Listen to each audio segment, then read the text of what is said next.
1절입니다. 9장 1절 한 목소리로 함께 읽어봅니다. 9장 1절 어찌하여 내 머리는 물이 되고 눈물 근원이 될고 그렇게 되면 살육당한 딸 내 백성을 위하여 주야로 거급하리로다. 아멘.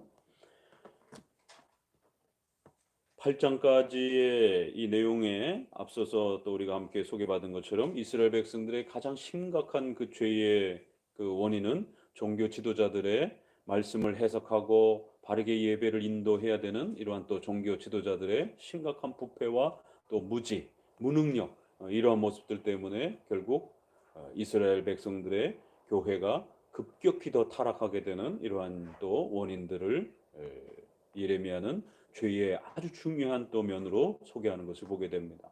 오늘날도 역시 마찬가지로 한국 교회의 이 부패를 가중시키는 어떻게 보면 가장 근원적 원인의 첫 출발은 결국 종교 지도자들의 그런 부패와 타락으로부터 결국 시작이 되는 것입니다. 그렇기 때문에 종교 개혁이 새롭게 일어나려면 반드시 훌륭한 실력 있는 또 경건한 그러한 죄종들이 다시 배출이 되어서 그런 훌륭한 목회자들이 목회 현장의 교회에 배출이 되어지고 또 그렇게 헌신되어질 때에 그 시대의 교회는 다시 바르게 회복되어질 수 있음을 또 우리는 보게 됩니다. 결국 예레미야에서 끊임없이 지적하는 이러한 중요한 죄의 그 종류들 또 그다음에 그 죄의 깊이들 또 그다음에 어떻게 회복해야 하는지에 대한 그런 중요한 회복의 방법에 대한 부분들을 계속 집중해 가셔야 됩니다.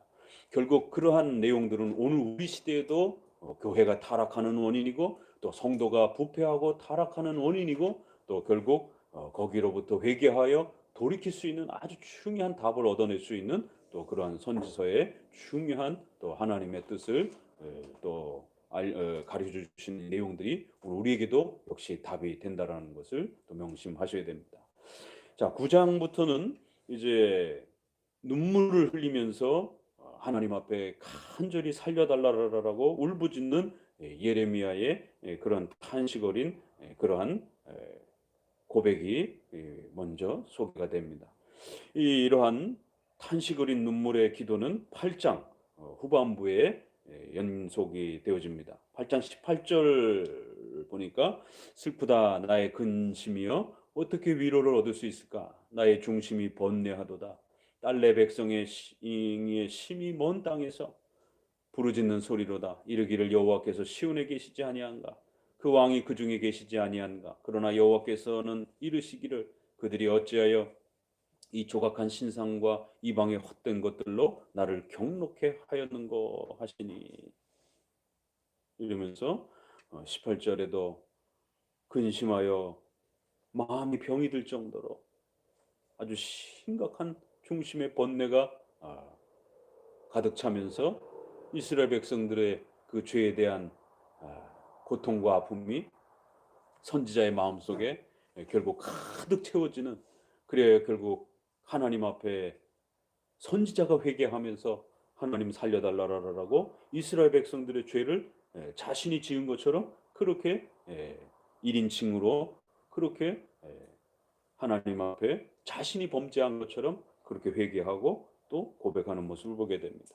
이제 이러한 그 예레미야 특별히 선지서에서 선지자가 1인칭이 되어서 자기가 잘못한 것처럼 자기가 탄식하고 자기가 회개하고 하나님 도와달라고 요청하는 그러한 모습들이 많이 나옵니다.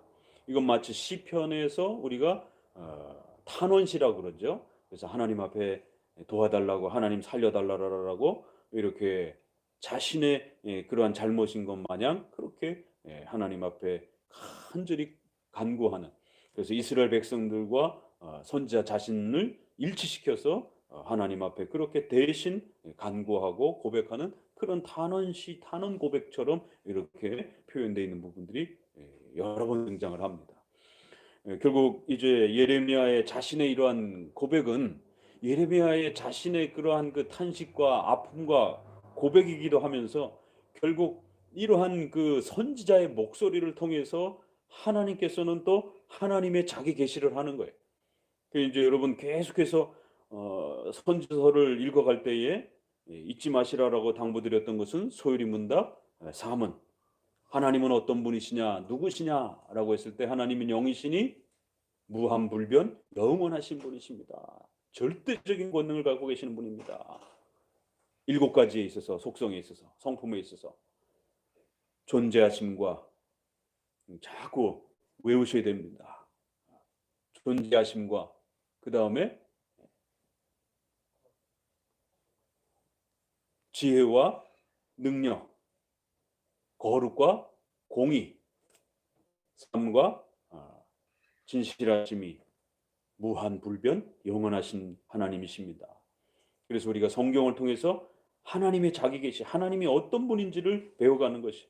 그런데 하나님은 우리가 눈으로 볼 수 없고 만질 수 없기 때문에 성경을 통해서 하나님의 성품, 하나님의 속성이라고도 하는, 하나님의 성품이라고도 하는 하나님의 그 마음, 하나님의 그러한 모습을 이렇게 글로 설명을 하는 것이. 하나님의 의지, 하나님의 성품, 속성을 이렇게 소개를 하는 것이. 그런데 성경은 여러 내용들이 소개가 되기 때문에 소요리 문답은 그것을 1, 3, 7 순서로 그렇게 정리해 놓은 겁니다. 그래서 절대적인 그런 무한 불변 영원, 끝이 없으시고 변함이 없으시고 영원하신 절대적인 그러한 주권자십니다. 7가지의 또 그러한 우리와 함께 우리 인간과 교제하시면서 함께 하시는 그러한 또 인격적인 속성에 있어서도 또 절대적인 그러한 또 속성에 있어서도 그래서 3개와 7개로 그래서 10개의 그러한 하나님의 성품과 속성이 소개가 되면서 하나님은 영이시니 그래서 하나님은 절대 지존자이십니다. 그리고는 5문에 그러면 살아계신 하나님은 몇 분이나 계십니까? 하나님은 몇 분입니까? 하나님은 누구십니까? 그런 하나님은 그럼 몇 분이나 계십니까? 살아계시고 참되신 하나님은 유일하신 한 분 하나님이시다. 이 4문 5문 그래서 하나님은 누구시냐라고 했을 때 1, 3, 7 그래서 하나님의 속성과 마음을 성경을 통해서 우리가 배워가는 것이에요.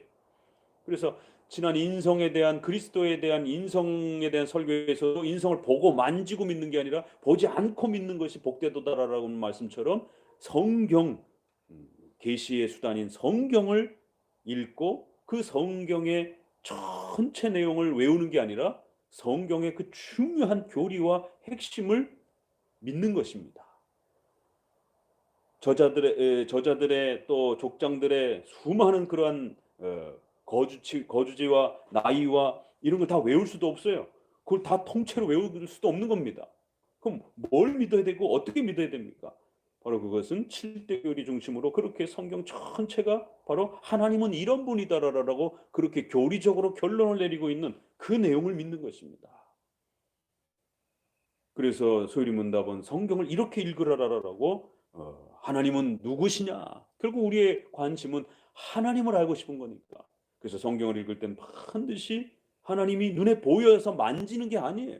하나님의 속성을 알고 이해하는 것입니다. 하나님의 속성을 성경을 통해서 교리적으로 하나님은 무한하신 분이구나. 불변하시는 분이구나. 하나님은 영원하신 분이구나. 이걸 교리적으로 잘 깨닫고 그걸 믿는 것입니다. 그래서 성경은 끊임없이 하나님의 속성과 성품을 의지를 우리에게 가르쳐 주는 것이. 그리고 그걸 믿도록 우리에게 또 명령하는 겁니다. 그러면 그런 하나님은 누구냐라고 묻고 오문에서는 그런 하나님은 유일하신 살아계신 참되신 한 분 하나님이십니다라고 이렇게 4문 5문 이것이 바로 성경 전체를 통해서 우리가 끊임없이 배워야 되고 바라봐야 되고 성경을 읽는 목적이 되는 것입니다. 자, 그럴 때 예레미야가 이렇게 예레미야 자신이 잘못한 것처럼 하나님 앞에 도와달라고 간절히 탄식하는 이 마음에는 그래서 선지서에서는 이 1인칭을 해석하기가 어렵다라는 게 이게 예레미야의 마음이에요. 이게 하나님의 마음이에요. 이래서 어려운 겁니다. 이거는 문자적으로는 형식적으로는 예레미야가 잘못했다라고 이렇게 간절히 탄식하는 것이 눈물이 차고 넘칠 정도로 슬프다 나의 근심이여 내 마음이 병들었고 눈물 근원이 돼서 밤새도록 주야로 울고 눈물을 흘린다라는 것이 내가 광야에서 나그네 머무는 곳을 얻는다면 내 백성을 떠나가리 그들은 다 간음하는 자여 반역하는 무리가 되미로다. 그 갑자기 또 2절에서는 하나님이 주어가 돼 버렸어요. 이 1절은 어찌하여 내 머리는 이러면은 이 하나님이 우는 건 아니잖아요. 분명히 예레미야가 울고 있는 건데 2절에 내가 광야에서 나그네가 머무를 곳을 얻는다면 어찌하면 내가 광야에서 나그네의 유할 곳을 얻을꼬 그렇게 되면 내 백성을 떠나가리니 그들은 다 행음하는 자여 패역하는 자의 무리가 됩니다. 여호와께서 말씀하실 때 그들이 활을 당긴 같이 그 혀를 놀려 거짓을 말하며 그들이 이 땅에서 강성하나 진실하지 아니하고 악에서 악으로 진행하며 또 나를 알지 아니합니다.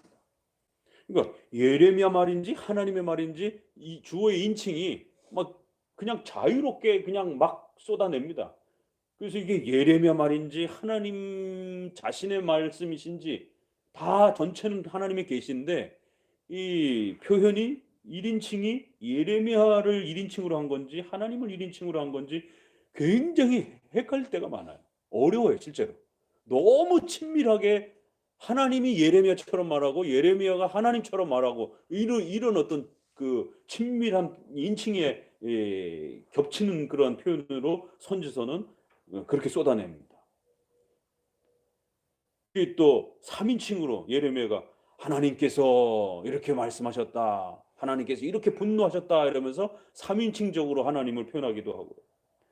자, 그럴 때에 우리는 성경 전체나 하나님의 계시, 하나님의 속성, 하나님의 성품, 하나님의 의지, 하나님은 어떤 분이시냐라고 했을 때 세 가지의 절대적 속성과 7가지의 그러한 인격적인 그러한 속성들을 배우면서 아, 하나님은 이런 분이구나.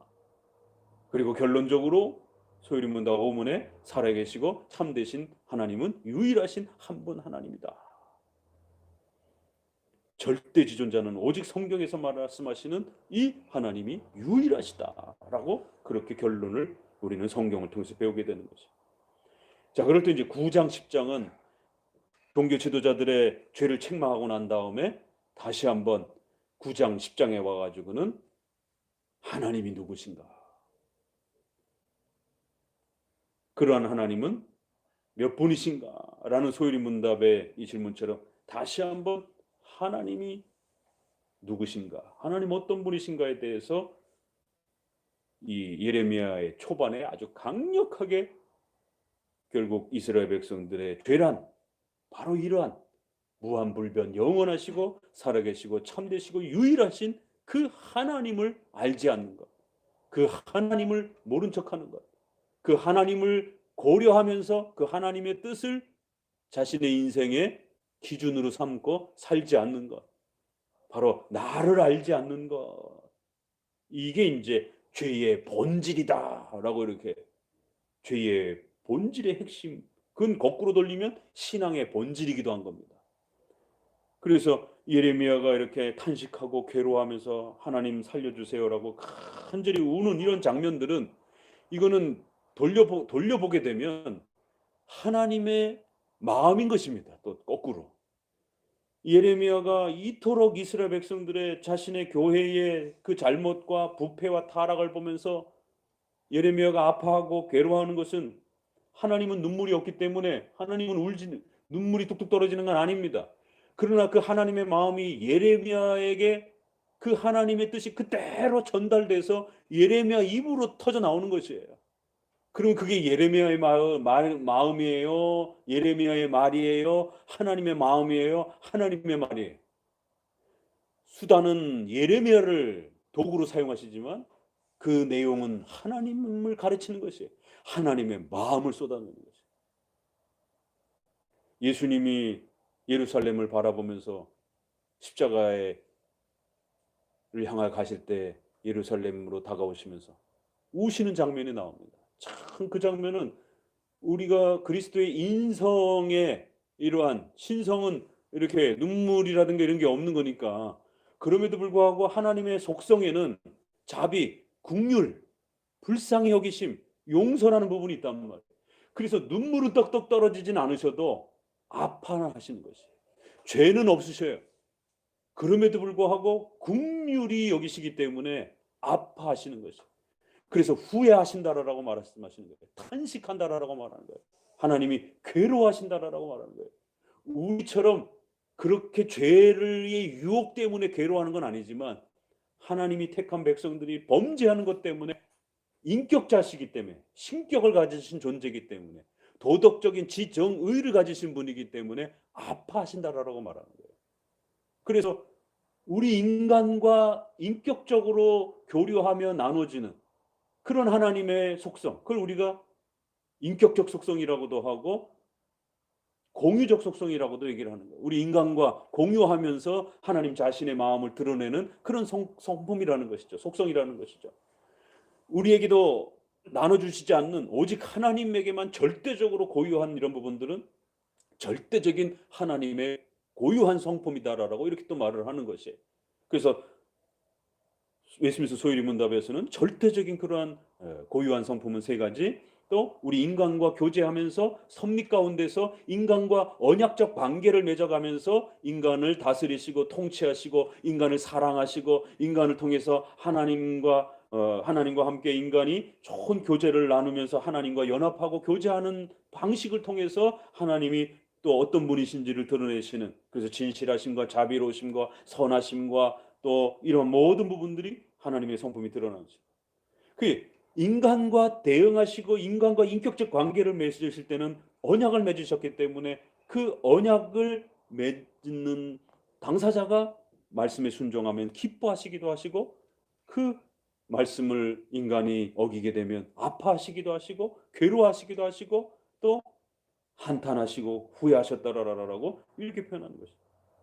그 예수님이 인성을 가지시고 이 땅에 오셨기 때문에 그런 하나님의 속성과 성품이 십자가를 지미기 위하여 예루살렘을 향해 갈 때 그 하나님의 말씀에 귀 기울이지 않는 이스라엘 백성들을 바라보면서 울으시는 그 장면이 나옵니다. 참 그건 복음서에서 우리가 보게 된 아주 굉장히 독특한 장면이죠. 예수님이 이스라엘 백성들을 바라보면서 눈물을 흘리시는 것이에요. 어떤 마음으로 우셨을까? 삼일째 하나님은 이러한 속성을 가지시고 계시기 때문에 아파하셨다, 후회하셨다, 탄식하셨다라고 우리가 속성으로 하나님의 성품을 성경을 통해서 배우기도 하는 거예요. 그러나 인성을 가지시고 이 땅에 오셨을 때는 아주 그 눈물 자체도 흘리시면서 아파하시는 그 실제적인 모습을 또 보게 되는 겁니다. 그래서 암탉이 그렇게 품 안으로 병아리들을 보호하고 모으기 위해서 그렇게 지키는 것처럼, 그렇게 이스라엘 백성들을 보호하고 모으기 위하여 얼마나 많은 선지자들을 보내고 이스라엘 백성들이 돌이키도록 그렇게 했는지라고 반문하시면서 예루살렘의 그 멸망을 바라보면 우셨다라고 눈물을 뚝뚝뚝 흘리시는 그런 장면이 복음서에 우리에게 하나님의 속성에 있어서 긍휼과 자비와 불쌍히 여기심이라고 하는 게 뭔지를 우리는 배우게 되는 거예요. 하나님이 우리의 죄에 대해서, 우리가 죄 짓는 것에 대해서, 우리가 불순종하는 것에 대해서 하나님이 얼마나 괴로워하시고 아파하시고 힘들어하시는지에 대해서, 그래서 절대적인 속성에 있어서는 하나님은 그렇게 후회하거나 바꾸거나 그러시는 분이 아니에요. 그러나 하나님은 인간을 창조하시고 인간과 인격적 관계를 맺으시면서 하나님이 얼마나 자비로우시고 긍휼히 여기시고 선하시고 용서하시는 분인지를 또 우리에게 가르쳐 주셨단 말이에요. 그래서 하나님께는 그러한 또 긍휼의 마음을 가진 지정의를 가지신 분이다라는 걸 우리는 배우게 되는 거예요. 그럴 때 신이신 그 하나님께서 아파하시고 괴로워하시고 탄식하는 부분들을 우리는 배우게 되는 겁니다. 이 신이 그의 백성들을 때문에 탄식하신다, 아파하신다, 힘들어하신다. 그러니까 이게 균형이 필요합니다. 이거를 너무 지나치게 인본주의적 그런 수준에서 이렇게 괴로워하고 그래서 막 죄 때문에 괴로워하는 것처럼 갈등 때문에 괴로워하는 것처럼 후회하는 것처럼 자기가 한 일을 어떻게 수습할지를 몰라서 괴로워하시고 후회하시는 것처럼 이런 식으로 또 그리스도의 인성을 하나님의 그러한 인격적 속성을 너무 그렇게 또 짠하게 이렇게 막 강조해도 그렇게 되면 마치 하나님이 죄가 있어서 갈등하는 것처럼 괴로워하는 것처럼 그리스도께서 이 땅에 오셔 가지고 마치 시험을 받으신 것이 마치 우리처럼 죄를 갈등하면서 시험을 받으신 것처럼 이렇게 끌고 가면 안 돼. 해석하면 안 되는 겁니다.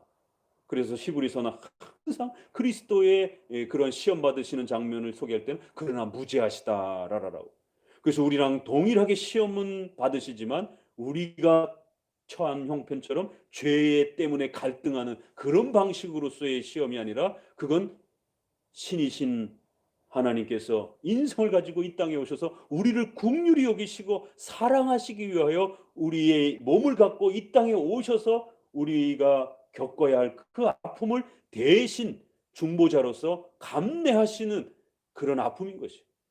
그래서 우리와 동일한 육체를 가지셨기 때문에 아파하시지만 그러나 무죄하시기 때문에 죄의 갈등을 겪으면서 괴로워하는 그런 방식이 아닌, 그래서 우리와 동일한 아픔이면서도 신의 그 놀라운 신비 속에서 무죄하심 속에서 신비로움 속에서 아파하시는 그 신의 모습을, 신의 속성을 우리는 한편으로는 이해하지만 한편으로는 이해할 수 없는 그 신비로운 그 또 탄식과 아파하심들을 또 배우게 되는 겁니다.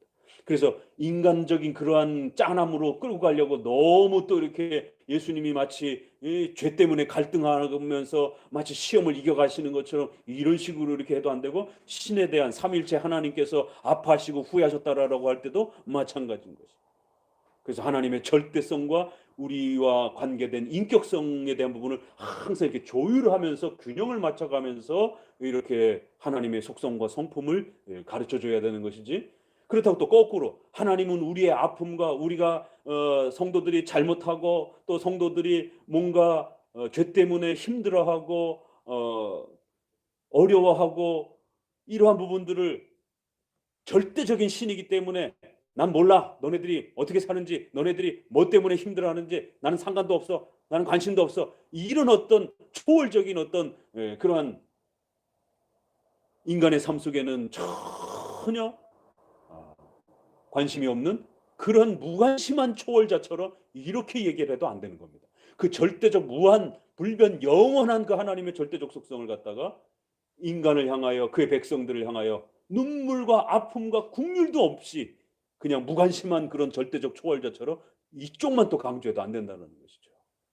그래서 성경에는 초월자이시고 절대 지존자이시다라고 말하면서도 그런데 그러한 지존자가 한없이 자기를 낮추셔서 우리와 언약을 맺으셨고 더 나아가선 그 백성들을 죄로부터 구원하시기 위하여 친히 연약하고 비천한 인간의 몸을 취하셔서 이 땅에까지 오셔서 눈물을 흘리시고 아파하시고 괴로워하시고 탄식하시고 긍휼히 여기시면서 친히 십자가에 죽으시면서 엘리 엘리 라마 사막다니라고 하면서 하나님 어찌하여 나를 버리시나이까라고 하면서 하나님으로부터 버림을 받는 그런 죄의 고통에 대한 인간이 짊어져야 될 그 고통들을 인성의 그러한 고백으로서 그런 엄청난 버림받음을, 공포의 두려움과 아픔들을 인성의 고백으로서 그렇게 하나님으로부터 버림받는다라고 하는 이런 엄청난 고백을 쏟아내는 것이에요. 그건 거짓이 아닙니다. 실제로 그리스도의 마음이고 실제로 하나님의 마음인 것이에요. 그래서 이 균형을 잘 맞춰서 절대적으로 전능하신 그러한 속성을 말해주면서도 또 그의 백성들과 아파하시고 기뻐하시고 우리가 기뻐하면 함께 기뻐해 주시고 그의 백성들이 힘들어하고 괴로워하면 함께 눈물 흘려주시고 또 그의 백성들이 두려워하고 힘들어하면 함께 속상해해 주시는, 함께 안타까워해 주시는, 함께 긍휼히 여겨 주시는 그런 인격적 존재라는 것이에요. 이 두 개가 균형 있게 그렇게 소개해요. 그래서 이 9장의 이 첫 절은 내 머리가 물이 되고 내 눈이 눈물의 근원이 되어 내 백성 때문에 밤새도록 울었도다라고 하는 이 말은 예레미야의 말이에요. 1차적으로는. 그러나 예레미야의 입술을 통해서 하나님의 마음이 들려지는 겁니다. 하나님이 이스라엘 백성들의 그 죄 때문에 얼마나 속상해하시고 안타까워하시고 슬퍼하시는지를 예레미야의 그 입술을 통해서 예레미야의 마음을 통해서 그렇게 계시로서 하나님의 긍휼과 자비와 선하심이 무엇인지를 쏟아내 주시는 것입니다. 그래서 그리스도께서 예루살렘을 바라보면서 곧 70년에 멸망할 성 하나에 돌 하나에 돌 하나도 남지 아니하고 완전히 짓밟힐 그 참혹한 장면들을 내다보시면서 이스라엘 백성들이 고통당해야 될 그 아픔들을 바라보면서 우셨다라고 이렇게 말하고 있는 겁니다. 신약에서는.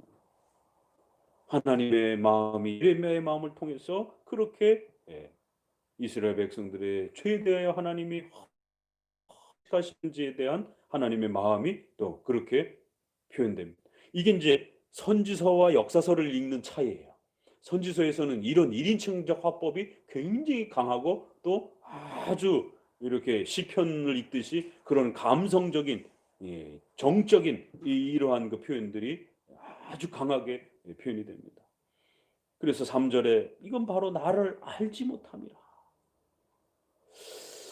왜 하나님을 모른다라고 자꾸 그렇게 하나님은 선지자를 통해서 책망하시는가?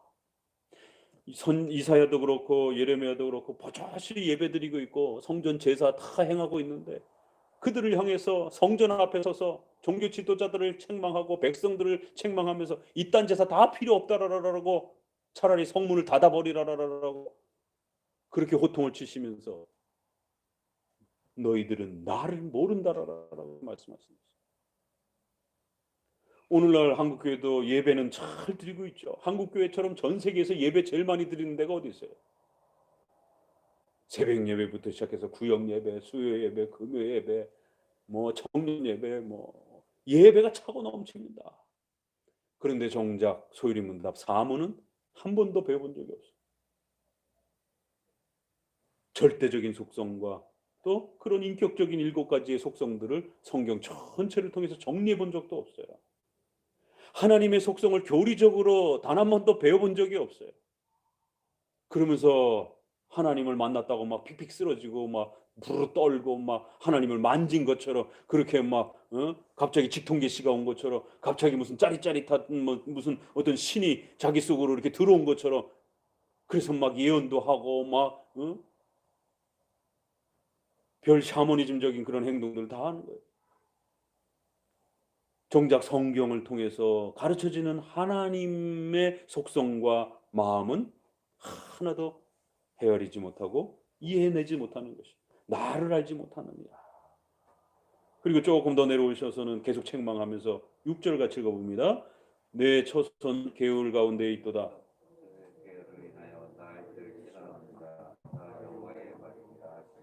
여기는 한 걸음 더 나가서 나 알기를 싫어한다. 나를 모르는 것도 문제고 더 나아가서는 가르쳐 줘도 알려고 하지도 않는다라는 것이. 그리하여 9절에 그러기 때문에 내가 이 나라에 보복하겠다라는 거예요. 보수하겠다라는 거예요. 복수하겠다라는 거예요. 하나님께서 심판하시겠다라는 거예요. 12절에 지혜가 있어 이 일을 깨달을 만한 자가 누구며 여호와의 입의 말씀을 받아 광포할 자가 누구인고 이 땅이 어찌하여 멸망하여 광야같이 타서 지나는 자가 없게 되었느냐. 이러한 하나님의 마음을 하나님을 바르게 아는 것을 전달해 줄 자가 없다라는 거예요. 정작 종교 지도자들도 이 일을 해야 되는데 종교 지도자들도 다 무지하고 성경을 읽어낼 줄 모르는 이러한 제사장들과 선지자들. 계속해서 13절을 읽어봅니다. 그 이유는 결국 이렇게 나옵니다. 여호와께서 말씀하시되 이는 그들이 내 목소리를 무엇 때문이라고요? 나를 알지 못한다. 나를 알기를 싫어한다. 그럼 결국 그건 뭘 말하는 거예요? 도대체 예배는 많이 제사는 많이 드리고 있었는데 왜 하나님을 알지 못하고 하나님 알기를 싫어한다라고 결국 책망하는 겁니까? 결국 그들 앞에 세운 여호와의 법, 하나님의 말씀을 목소리를 듣기 싫어하고 그 말씀을 통해서 하나님의 성품을 배우는 이 일들을 게을리하고 있다라는 거예요. 성경을 통해서 이 계시를 통해서 성경 계시를 통해서 하나님의 절대 무한 영원하신 하나님의 속성이 무엇인지를 부지런히 배워야 되는데 그런 건 다 게을리하는 거예요. 제사만 열심히 드리고 있는 거예요. 그 제사를 통해서 하나님의 존재, 지혜와 능력, 거룩, 공의 이런 부분들을 배워야 되는데 제사만 하고 있는 거예요. 아니 뭐 하나님이 무슨 뭐 돼지 냄새가 질겨서 아니 뭐 소 냄새가 양 냄새가 맡고 싶으셔 가지고 그 양 잡으라 는 겁니까? 결국 그 제사는 이 하나님의 속성을 가르치기 위한 그런 목적이 있는 겁니다. 짐승은 열심히 잡으면서 하나님의 속성에 대해서는 율법을 통해서 말씀을 통해서 전혀 배우고 있지 않는 그 마음의 완악함을 따라 그 조상들이 자기에게 가르친 바알들을 따랐습니다. 결국 그 제사에는 뭐가 겹쳐 있다고요? 결국 이방신과 결합이 돼서 혼합되어서 결국 종교적 욕망만 표출하고 있는 거예요. 바알을 섬기는 자신의 종교적 욕망을 성취시켜 줄 수 있는 그런 신을 기대하고 왜요? 바알이 뭔데? 바알은 물질신입니다. 고대의 풍요의 신. 바알과 하나님 제사를 절묘하게 섞어 가지고 자기 소원 성취 종교로 그렇게 결국 신앙을 망가뜨렸다는 거예요. 이게 문제가 되는 겁니다. 그래서 정작 그 제사와 율법을 통해서 하나님의 속성과 마음을 하나님의 성품을 배우는 일에는 아무런 관심이 없다라는 거예요. 그렇기 때문에 하나님이 반드시 그들에게 칼을 보낼 것이다라는 거예요. 16절에. 그리고 무서운 더욱 경고가 21절에 대저 사망이 우리 창문에 올라오며 우리 궁실에 들어오며 밖에는 자녀와 거리에는 청년들의 시체가 아주 난자할 거라는 거예요. 그들을 멸절시켜 버릴 것이다라는 거예요. 22절에 너희는 이같이 이르라 여호와의 말씀이 사람의 시체가 분토같이 들에 떨어질 것이다라는 거예요. 온 들에 이스라엘 백성들의 시체로 가득 차게 될 것이다라는 거예요. 이게 다 교회를 향한 책망입니다. 이게 이런 선지자의 이러한 예레미야의 이사야의 이런 말씀들은 굉장히 무서운 거예요. 만약에 우리의 죄가 여기에 해당이 된다라면 얼마나 무서운 메시지입니까? 칼을 보내서 그들을 다 죽일 것이다라는 거예요. 애들부터 시작해서 젊은이들부터 시작해서 다 시체로 만들 것이다라는 거예요. 하나님의 거룩과 공의를 우리는 이렇게 또 배우는 겁니다. 하나님의 공의라는 게 하나님이 얼마나 무섭고 두려운 심판주이신지 우리는 죄를 너무 쉽게 생각하는 거예요. 죄를 짓고도 아이 괜찮겠지. 뭐 지난번에도 죄 졌는데 큰 하늘에서 갑자기 벼락이 떨어지는 줄 알았는데 그런 것도 없네 뭐. 일상생활에 아무런 변화도 없네 뭐. 그러면서 안심하면서 살아가는 거예요. 하나님의 긍휼과 하나님의 참으심을 생각 안 하고 바로 징계 안 한다라고 만만하고 용감해져 가지고 더 죄를 짓더라는 것이에요. 하나님의 공의와 심판이 죄에 대한 심판이 얼마나 무서운지를 성경은 또 이렇게 가르쳐 가는 겁니다. 24절에 자랑하는 자는 결국 그렇기 때문에 이것으로 자랑하라는 것이 곧 명철하여 나를 아는 것과 나 여호와는 인애와 공평과 정직을 땅에 행하는 자인 줄 깨닫는 것이라. 나는 이 일을 기뻐하노라 여호와의 말이니라. 이거 소요리 문답 사문이잖아요. 그냥 그대로 7개의 인격적 속성, 인간과 함께 교제하시면서 우리에게 가르쳐 주시는 그러한 공유적 속성, 존재와 지혜와 능력, 거룩, 공의, 선하심과 진실하심, 그대로 사랑과 정의와 공의 일을 행하시는 그런 여호와이심을 알으라는 거예요. 이게 여호와를 아는 것이다라는 거예요. 하나님을 만지는 게 아니라는 겁니다. 구약에서도요, 하나님이 신인데도 하나님의 신이 나타나서 이렇게 신적인 모습을 이렇게 드러내시면서 하나님의 어떤 메시지를 전하는 장면은 그렇게 흔치 않습니다.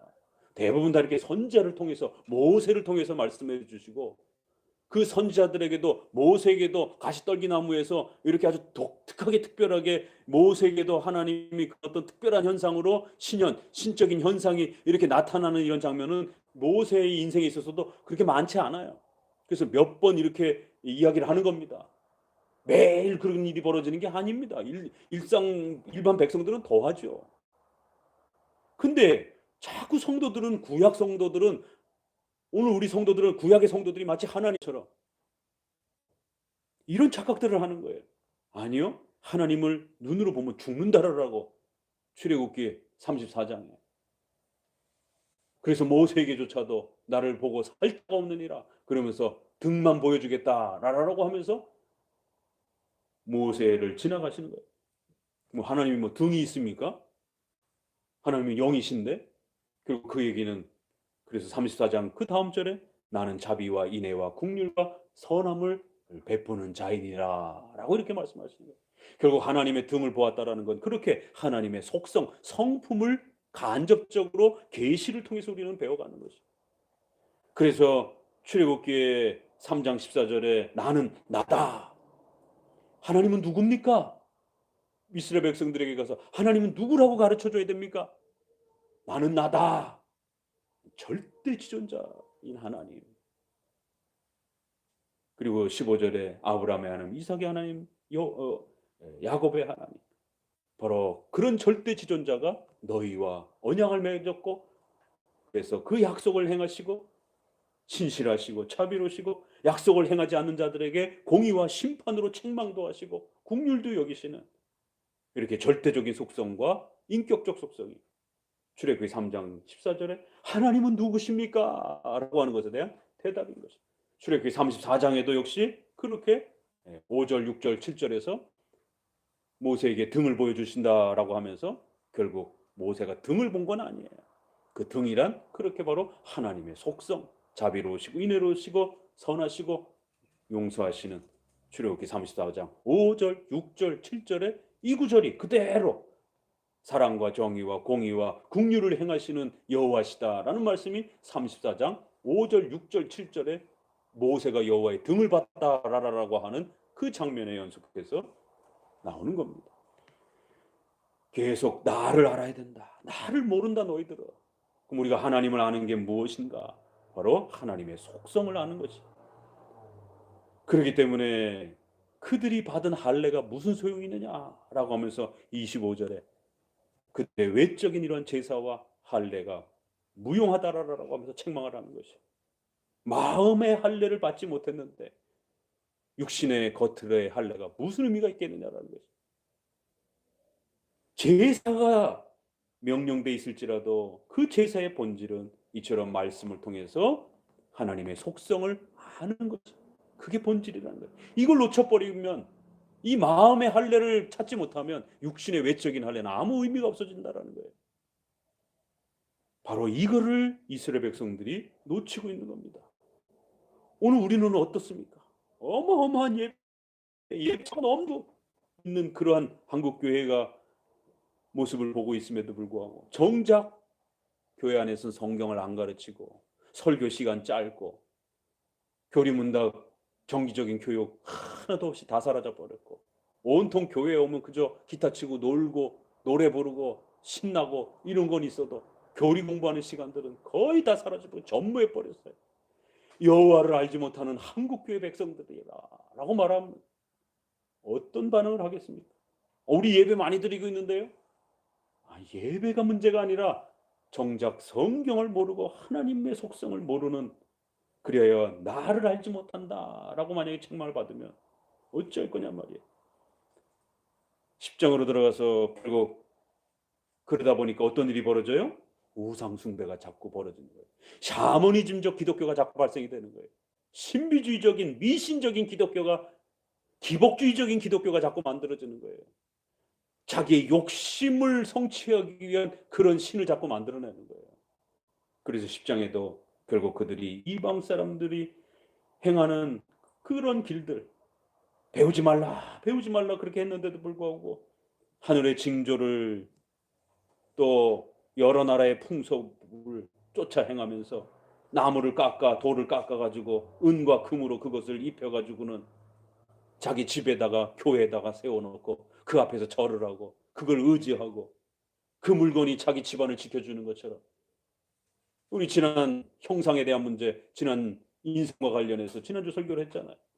구약에서도 역시 그 문제, 하나님을 그렇게 눈으로 보고 만지는 방식으로 그렇게 접근하려고 하면서 그런 혼합적인 샤머니즘적인 형태로 자기의 소원을 성취해주는 그런 신을 만들어내는 이러한 그 혼합주의적인 기복주의적인 이러한 타락과 부패가 결국 벌어진다라는 거예요. 6절을 같이 읽어보면 되지. 같이 시작. 여호와여 주와 같은 자,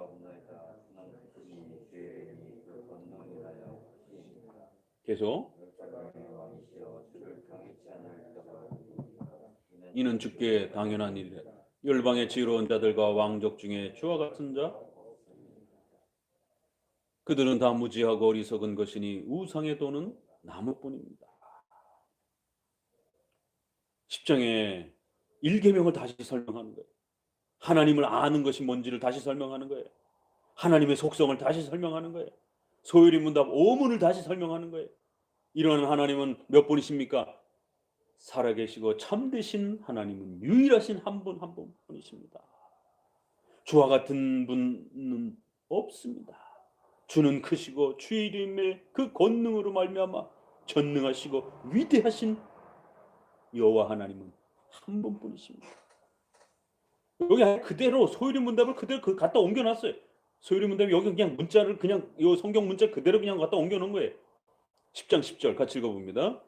오직 여호와는 참 하나님이시여 사시는 하나님이시여 영원한 왕이시라. 그 진노하심의 땅이 진동하며 그 분노하심을 열방이 당치 못하리라. 앞구절 그대로 따왔잖아요, 그렇죠? 그런 하나님은 몇 분이십니까? 참되시고 살아계신 분은 유일하신 한 분 하나님뿐이십니다. 살아계시고 참되신 참 하나님이시여 사시는 하나님이십니다. 개정판에는 훨씬 더 그 소유리 문답 번역하고 비슷하게 번역해놨어요. 오직 여호와는 참 하나님이시여 살아계신 하나님이시여 영원한 왕이시라. 하나님을 아는 게 이거라는 것입니다. 절대 지존자로서 주와 같은 신 나 외에 다른 신을 내게 두게 할지 말지니라. 오직 하나님 살아계신 유일하신 한 분, 성경에서 말하는 그 하나님만이 진짜 신이요 나머지는 다 가짜라는 것이. 그렇기 때문에 성경에서 말하는 그 하나님의 속성을 아는 것이 하나님을 아는 것이다라는 거예요. 하나님이라고 하면서 나무 조각을 그려가지고 파가지고 그렇게 섬기고 그렇게 거기다 빌고 이래서는 안 된다라는 겁니다. 그래서 11절부터 이제 그 1계명을 설명해 가는 겁니다. 12절에 여호와께서 그 권능으로 땅을 지으셨고 그 지혜로 세계를 세우셨고 그 명철로 하늘들을 펴셨고 그가 목소리를 발하신즉 하늘에 많은 물이 생기나니 그는 땅 끝에서 구름이 오르게 하심 비를 위하여 번개하게 하시며 그 곳간에서 바람을 내시거늘 사람마다 우준하고 무식하도다. 금장색마다 자기의 조각한 신상으로 인하여 수치를 당하나니 이는 그 부어 만든 우상은 거짓이요 그 속에 생기가 없습니다. 그것들은 헛것이요 망령되이 만든 것인지 징벌하실 때에 멸망할 것이라. 전능하신 하나님은 살아계시고 참되신 하나님이신데 바로 그분만이 온 우주 만물을 다 창조하셨고 그 온 우주 만물을 우리 인간의 역사와 우리 자신 모두를 하나님이 기뻐하시는 대로 그렇게 전능하게 통치해 가시는 그런 여호와신데도 불구하고 그런 하나님을 모르고 조각으로 만들어 놓고 그림으로 그려 놓고 그게 마치 신인 것처럼 그렇게 의지하고 의존하고 우리는 우상 안 만들었는데 버젓이 오늘날도 교회 안에 그렇게 형상의 이미지 차고 넘치는 게 지금 우리의 모습 아닙니까? 이스라엘 백성들도 거짓 신을 갖다가 놓고 섬긴 게 아니에요. 형상으로 만들어 놓고 금송아지를 만들어 놓고 이게 하나님이다라고 이렇게 한 것뿐입니다. 하나님이 눈에 안 보이니까. 혼합적인 기복주의적인 그런 형태로 우상을 만들어 놓고 자신의 욕망을 얻어내기 위해서 그렇게 신을 이용하는 것뿐인 겁니다. 망령되이 만든 것이다라는 거예요. 그렇기 때문에 16절에서 야곱의 분깃은 이같지 아니하고 그는 만물의 조성자여 이스라엘은 그 산업에 집하라. 그 이름이 만군의 여호와시니라. 그러나 하나님은 어떤 분이라고요? 하나님을 그런 식으로 형상을 만들어 가지고 자기들의 기복주의를 그렇게 표출하고 이러면 안 된다라는 거예요. 하나님은 만군의 하나님이요 전능하신 하나님으로, 그리고 그러한 하나님이 어떻게 해요? 창조주 하나님이 이스라엘과 그의 백성들을 하나님의 기업이요 지파로 삼으신, 언약으로 맺어주신 창조주 하나님이요 구속주 하나님으로서 하나님을 알으라는 것이에요. 16절에 야곱 분깃은 만물의 창조주여 전능하신 여호와께서 이스라엘을 사랑하시고 그들을 선택하여 산업의 지파로 기업으로 야곱의 하나님, 이삭의 하나님, 그렇게 언약을 맺어주신 그런 여호와로 알아야 된다는 것이죠. 7장으로 넘어가면 조금만 더 보시게 되면 23절, 그렇기 때문에 이런 하나님을 알지 못하고 어리석게 잘못된 신앙에 빠지게 되면 반드시 거기에 책망을 받을 것이다 라고 책망을 합니다. 그리고 23절 같이 읽어봅니다. 여호와여 내가 알거니와 인생의 길이 자기에게 있지 아니하니 걸음을 지도함이 걷는 자에게 있지 아니하나이다. 그렇기 때문에 이러한 권면이 나오는 것이, 이러한 창조주여 구속주이신 여호와 하나님께서 우리 인생 전체를 지배하고 다스리시며 그분의 기뻐하시는 뜻대로 우리 인생을 지도하시고 원하시는 대로 그렇게 하나님의 영광을 위하여 그들을, 우리 인생을 선택하시고 또 사용하시고 또 통치해 가신다는 거예요. 우리의 욕망대로 하나님을 이용하려고 이렇게 하면 안 된다는 겁니다. 인본주의적으로 우리의 구원을 위해서 하나님이 존재하는 게 아니라 하나님의 영광을 위해서 우리가 이 땅에 태어났고 이 땅에 존재하고 하나님이 이 땅에 만들어 주신 것이에요. 그런데 하나님이 우리를 위해서 존재해야 되는 것처럼, 우리의 구원을 위해서 일하셔야 되는 것처럼, 이렇게 우리가 주인이고 하나님이 서포트하는 이런 식으로 하나님을 헬퍼처럼 이렇게 주객이 전도된 것처럼 신앙이 망가져서는 안 된다는 거예요. 사람의 길이 자신에게 있지 아니하고 걸음을 지도함이 걷는 자, 우리 자신에게 있는 게 아니라는 겁니다. 우리가 이 땅에 태어나는 것도, 살아가는 것도, 죽는 것도, 역사가 진행되어가는 모든 것들도 하나님의 뜻 속에서 창조주이시고 전능자이신 여호와, 살아계시고 참되신 바로 그 하나님의 영광을 위하여 하나님 자신의 속성을 드러내시고 하나님의 뜻을 성취하기 목적으로 사람의 길을 정하시고 그들의 발걸음을 헤아리시고 그들의 걸음들을 또 허락하시는 그런 여호와라는 것이 11장. 그렇기 때문에 너는 2절 이 언약의 말을 듣고 이스라엘 백성들을 깨우치라는 것이 3절에 그들에게 이르기를 하나님 여호와께서여 이같이 말씀하시되 이 언약의 말씀을 좇지 않는 자는 저주를 받을 것이다라는 것이. 그렇기 때문에 이러한 창조주여 또 그의 백성들을 택하셔서 언약을 맺어주신 하나님, 그렇게 7가지의 우리의 또 인격적 속성으로서 우리를 사랑하시고 긍휼히 여기시고 자비로우신 이런 하나님을 바르게 알으라는 것이, 이렇게 하나님을 알지 않으면 너희들은 저주를 받을 것이다라는 거예요. 이 언약의 이러한 가르침을 따라서 하나님을 알아가지 아니하고 하나님을 아는 것에 무지하면 저주를 받을 것이다라는 거예요. 이 언약은 내가 너희 조상들을 쇠풀물 애굽에서 끌어내던 날에, 이 언약의 구속주 하나님으로서의 하나님이 우리를 어떻게 긍휼히 여기시고 우리를 어떻게 살려주셨고 어떻게 우리를 사랑해 주셨는지를 애굽 사건을 다시 언급하면서 내가 너희들을 그렇게 끌어내고 너희 목소리를, 나의 목소리를 청종하고 나의 모든 명령을 쫓아 행하라. 그리하면 너희는 내 백성이 되겠고 나는 너희 하나님이 되겠다. 아무튼 이 표현 나오면 별표를 확 쳐놓으세요. 창세기 17장 7절 8절 은혜 언약. 아브라함에게 주셨던 너희는 백성이 되고 나는 너희의 하나님이 될 것이다라고. 하나님께서 이런 은혜를 베풀어 주셨다라는 거예요. 7가지의 그러한 인격적 속성. 또 10장 뒷부분에는 하나님은 전능하사 온 우주 만물을 만드시고 그걸 하나님의 뜻대로 통치하시는 창조주다. 절대 무한 불변하신 하나님. 그러니까 하나님을 아는 게 무엇인지를 이야기해 주는 겁니다. 나를 모른다. 나를 모른다. 계속 그러잖아요. 나를 알으라라라고. 그럼 하나님이 누구십니까? 하나님은 절대 무한 불변 영원하신 하나님이요. 11장에 와서는 너희를 애굽에서 구원해 주신 너희와 인격적인 언약 관계를 맺으신 7가지의 그런 속성들을 인애와 자비와 공의와 선하심을 베푸는 하나님이신 줄 배우라는 거예요. 6절에 너희는 이 언약의 말을 듣고 지키라. 7절에 내 목소리를 순종하라. 8절에 그들이 순종하지 아니하면 귀를 기울이지도 아니하고 각각 그 악한 마음이 완악한 대로 행하였고 내가 그들에게 행하라 명령하였어도 그들이 행하지 아니하.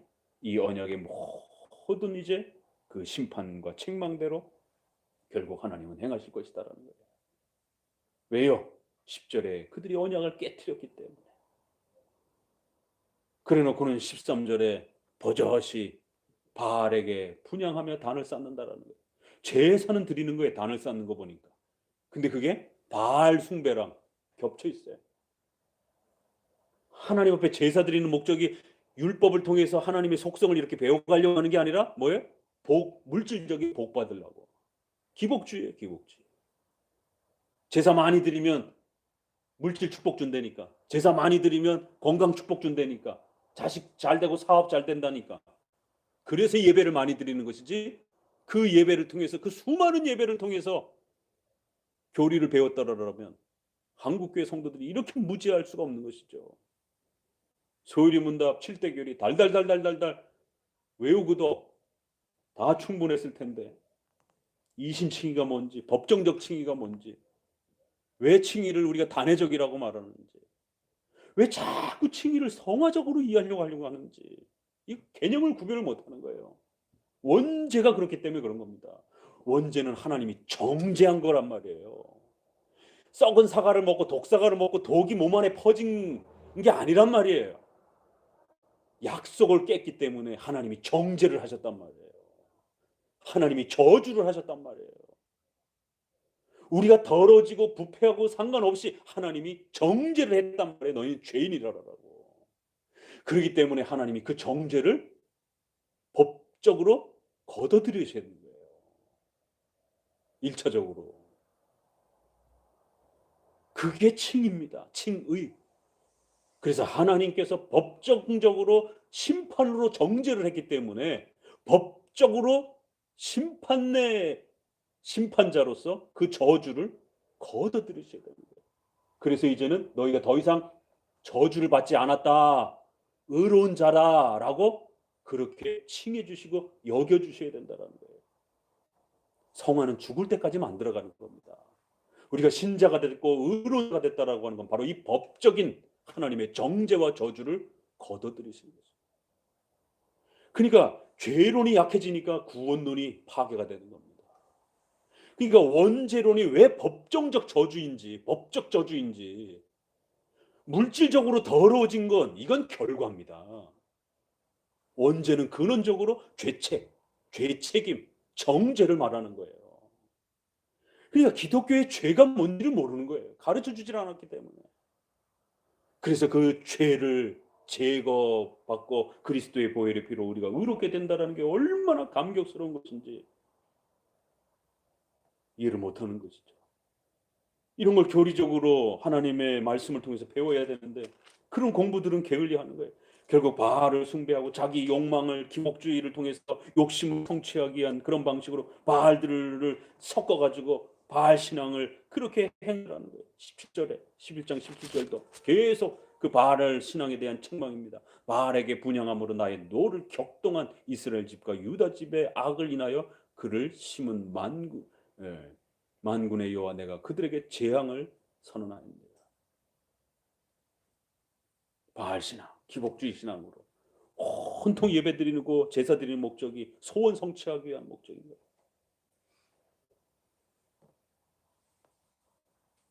그래 다시 또 탄원식으로 다시 또 돌아갑니다. 18절부터 여호와께서 내게 알게 하셨으므로 내가 그것을 알았나이다. 그때 주께서 그들의 행위를 내게 보이셨나이다.